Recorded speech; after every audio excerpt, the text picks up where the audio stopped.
Rangkuman tentang hak cipta. 1. Pengertian hak cipta. Hak cipta adalah hak eksklusif yang diberikan kepada pencipta atau pemegang hak cipta untuk mengatur pemanfaatan suatu karya cipta. Hak ini muncul otomatis ketika karya tersebut diwujudkan secara nyata. Misalnya, ketika seseorang membuat lagu, menulis artikel, membuat video, atau merancang desain grafis. Dalam hukum Indonesia, hak cipta diatur dalam Undang-Undang Nomor 28 Tahun 2014 tentang hak cipta. 2. Karakteristik hak cipta. Hak cipta memiliki beberapa ciri penting. 1. Bersifat otomatis, yang artinya tidak perlu didaftarkan untuk mendapat perlindungan. Begitu karya dibuat, saat itu juga hak cipta melekat.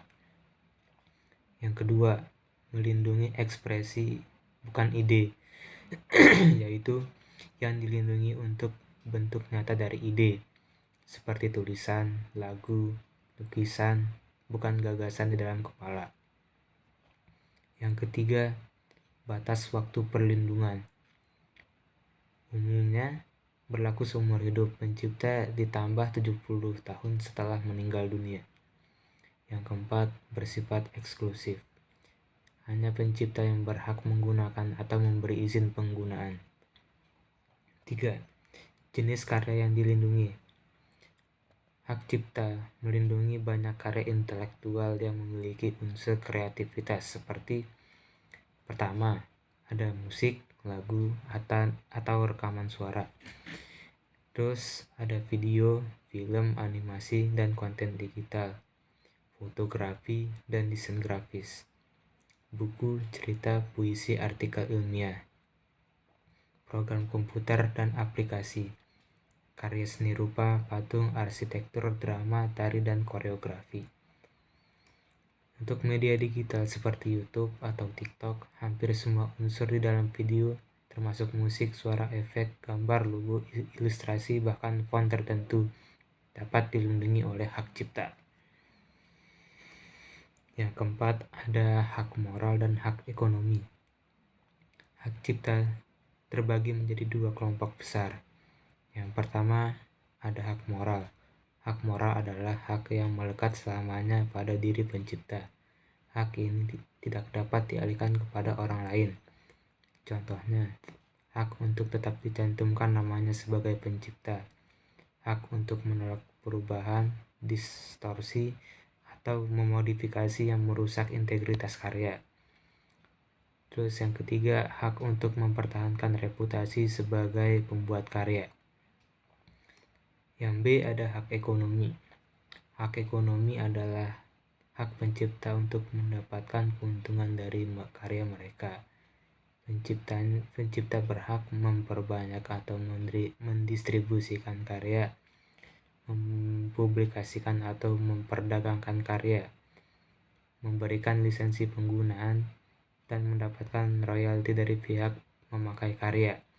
Hak ekonomi dapat dialihkan melalui kontrak jual putus atau lisensi. 5. Pembatasan hak cipta. Meskipun hak cipta memiliki kekuasaan besar kepada pencipta, ada beberapa batasan atau kepentingan umum. Beberapa penggunaan karya tanpa izin diperbolehkan antara lain. Yang pertama, untuk pendidikan dan pembelajaran. Yang kedua, untuk penelitian dan ilmu pengetahuan.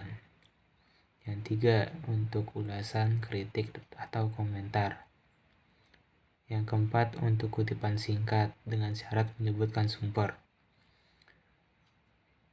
Yang keenam, penggunaan demi kepentingan pemerintah atau dalam situasi tertentu.